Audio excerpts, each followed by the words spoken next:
some news coming in the NBA media world that is kind of unexpected, and the way that it's going to be coming about when it comes to inside the NBA and TNT and ESPN getting together.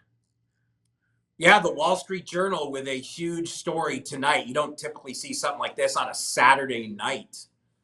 But the Wall Street Journal reporting that on top of ESPN, on top of the league and Turner settling its outstanding legal issues, that Turner has struck a deal to license Inside the NBA to ESPN. What that basically means, like we see with the Pat McAfee show that basically was a YouTube show and now just runs on ESPN pretty much in its original form, this means that starting next season, Turner will continue to produce Inside the NBA out of Atlanta the way it always has, and ESPN will have the right to air it, which means that Inside the NBA should stay intact and the way that everybody loves to consume that show.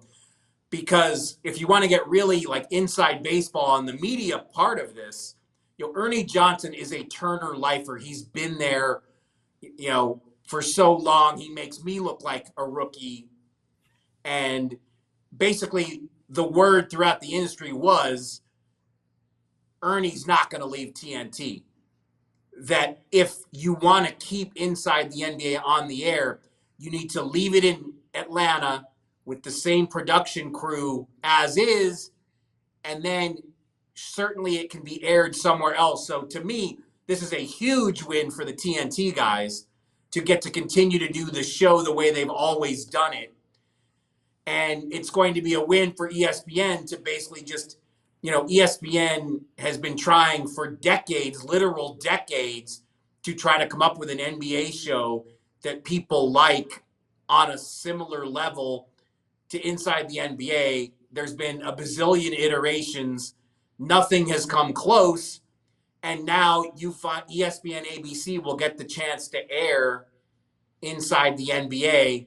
But obviously the biggest winners here are the show's zillions of fans who have been thinking that this was going to be the show's last season. And instead now the show looks like it's going to continue. It'll just air on a different channel. But, that show needs Ernie Johnson, just like on DLLS, we need Kevin Gray at the controls, or else the thing would be a disaster.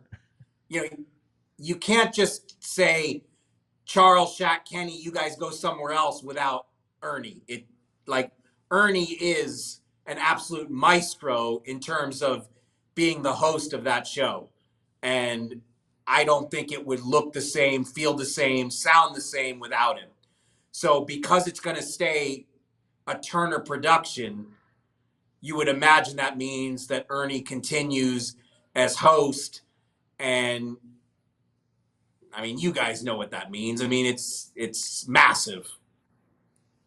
As someone who loves the NBA, and obviously you can have your critiques on Kenny and Shaq and Charles's analysis of the game, but what you cannot deny is the entertainment value that the four of them bring every Tuesday and Thursday, mostly Thursdays, obviously, when it comes to the NBA on TNT, and what that means for fans who love and watch the NBA. That show has become an institution really over the past, 3 decades at this point, with how long they've been doing this show. So I'm happy as someone who loves media and entertainment and basketball as well, that this show isn't going anywhere. And I'm happy to see that it's going to stick around.